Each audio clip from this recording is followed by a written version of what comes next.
सभी मित्रों को नमस्कार। मित्रों, जैसे कि आपको पूर्व में समाचार पत्रों के माध्यम से और यूट्यूब के माध्यम से सूचना मिली होगी कि EMRS एकलव्य आदर्श आवासीय विद्यालय के कुछ पद निकले हैं, टीचिंग और नॉन टीचिंग के, शिक्षण से संबंधित, शिक्षा से संबंधित, एजुकेशन से संबंधित।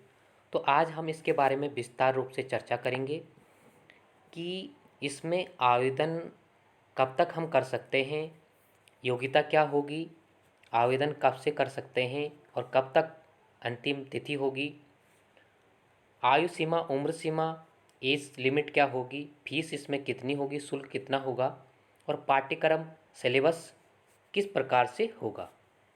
तो कुल मिलाकर यह एकलव्य आदर्श विद्यालय की स्थापना 1998 में हुई थी, जैसे आपको ज्ञात होगा।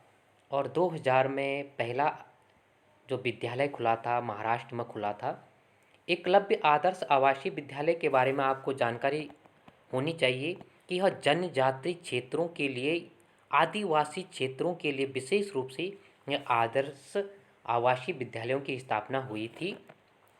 आदिवासी और जनजातीय क्षेत्रों के लिए विशेष रूप से यह दुर्गम से दुर्गम क्षेत्रों में यह विद्यालय हैं, लेकिन बेरोजगारी इस कदर है कि कहीं पर भी किसी भी व्यक्ति को सरकारी नौकरी मिलती है तो वहाँ पर जाना लाजमी है। और इसीलिए यहाँ पर इस विषय पे हम चर्चा करेंगे कि महाराष्ट्र में यहाँ पहला विद्यालय खुला था और जनजाति और आदिवासी क्षेत्रों में यह विद्यालय हैं। दिल्ली जैसे राज्य में यह विद्यालय नहीं हैं। और उत्तराखंड की बात करें तो कालसी, देहरादून और बाजपुर, उधम सिंह नगर में यहाँ पर एकलव्य आदर्श विद्यालय खुले हुए हैं।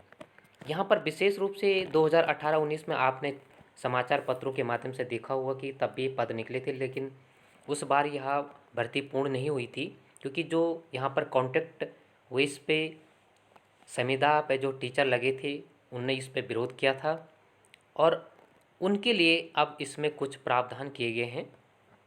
तो देखते हैं कि इसका जो सिलेबस होगा किस प्रकार से होगा। तो इसमें जो जनरल अवेयरनेस होगा वो 10 नंबर का होगा, रीजनिंग 20 नंबर का होगा, नॉलेज ICT, इसमें जो knowledge information and communication technology यानी सूचना तथा संचार प्रौद्योगिकी के लिए भी 10 नंबर रखे गए हैं और टीचिंग एप्टीट्यूड के लिए भी यहाँ पर 10 नंबर निर्धारित किया गया है। सब्जेक्ट की महत्वपूर्ण भूमिका है, इसमें 75 लिखा है, लेकिन 70 नंबर का आपका सब्जेक्ट होगा, यानी 70 नंबर का आपका सब्जेक्ट होगा। और 5-5 यानी पैडागोजी एंड केस स्टडी के लिए भी 5 नंबर निर्धारित किए गए हैं। और NEP 2020 यानी न्यू एजुकेशन पॉलिसी से संबंधित भी 5 नंबर के यहाँ पर निर्धारित पाठ्यक्रम में रखा गया है। कुल मिला के 130 नंबर का होगा। और जो समय टाइम इसमें रखा गया है 3 घंटे का यह पेपर होगा। एक महत्वपूर्ण ये इसमें यह भी है कि जो लैंग्वेज है, भाषा है, इसको आपको क्वालिफाइड इसमें ज़रूरी होना होगा। इंग्लिश 10 नंबर की होगी और हिंदी भी 10 नंबर का होगा। दोनों में आपको 4-4 अंक अर्जित करने होंगे, यानी 8 अंक, 20 में से 8 अंक आपको अर्जित करने होंगे। कुल मिला के 40% अंक आपके इसमें लाने अति आवश्यक है। उसके बाद आपके सब्जेक्ट के अंक और सब्जेक्ट निर्धारित होगा, क्वालिफाई अगर यहाँ पर आप करते हैं। लेकिन कोई आसान, इतना कठिन तो नहीं है, सामान्य तो इतनी जानकारी सभी को होती है लैंग्वेज में। अब इसमें देखते हैं कि एज लिमिट, एज की बात करें इसमें 40 साल, अधिकतम 40 साल की उम्र रखी गई है। और जो EMRS के जो कर्मचारी हैं उनके लिए 55 साल इसमें निर्धारित किया गया है। किन किन पदों पर पोस्ट निकले हैं उसके बारे में हम चर्चा करेंगे। इंग्लिश में 246 पद हैं, हिंदी में 200 पद हैं, मैथ में 244 पद हैं, केमिस्ट्री में 169 पद हैं, फिजिक्स में 179 पद हैं, बायोलॉजी में 236 पद हैं, हिस्ट्री में 185 पद हैं, ज्योग्राफी में 154 पद हैं, कॉमर्स में 144 पद हैं, इकोनॉमिक्स में 161 पद हैं, कंप्यूटर साइंस में 172 पद हैं, मैथ मास्टर ऑफ डिग्री होनी चाहिए किसी भी विषय में आपको एक, क्योंकि पीजीटी के पद हैं, लेक्चरर के पद हैं, तो इसमें पीजी आपके पीजी जरूरी होनी चाहिए, मास्टर ऑफ की डिग्री आपकी होनी चाहिए। जैसे कि केवीएस में 50% जो कम से कम रखा गया था, लेकिन फ़िलहाल इसमें ऐसा प्रावधान कुछ भी नहीं है। जैसे उत्तराखंड में प्रवक्ता के लिए आपको मालूम होगा कि यहाँ पर आपका पीजी होना चाहिए और परसेंटेज का कोई मानक नहीं है। आगे हम देखते हैं कि इसमें कौन कौन से पद हैं जिसमें आप आवेदन कर सकते हैं। आवेदन करने के लिए आपको प्रिंसिपल के जो पद हैं 303 पद हैं, पीजीटी के 200 2266 पद हैं और नॉन टीचिंग में भी इसमें पद हैं। कुल मिला के 4062 पद इसमें हैं।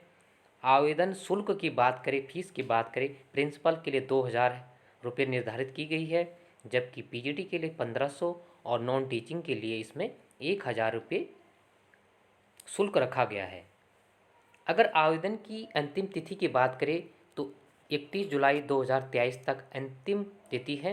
अभी भी आपके पास जो है समय 20 दिन का समय है, तो आप अप्लाई कर सकते हैं, आवेदन कर सकते हैं। और इसका सिलेबस कुछ इस प्रकार से है जैसा केवीएस का सिलेबस से मिलता जुलता है, और सेंटर के पेपर जिसने दिए होंगे केवीएस उसके साथ ही नवोदय विद्यालय के। तो यहाँ पर आपके लिए एक मौका है, क्योंकि कुछ समय पहले ही केवीएस से एग्ज़ाम हुए थे, तो जो सब्जेक्ट में जिनकी अच्छी पकड़ है तो वह यहाँ पर भी उनके लिए अच्छा मौका है। आवेदन करके आप यहाँ पर एक भविष्य के शिक्षक बन सकते हैं, और इसी प्रकार आपकी तैयारी होती रहेगी तो आगे स्टेट लेवल पर जो भी पद आते हैं तो वहाँ पर भी इस आपको ज़रूर ही फ़ायदा मिलेगा, क्योंकि सब्जेक्ट पीजीटी के लिए सब्जेक्ट महत्वपूर्ण है। तो आज के लिए इतना ही। धन्यवाद मित्रों।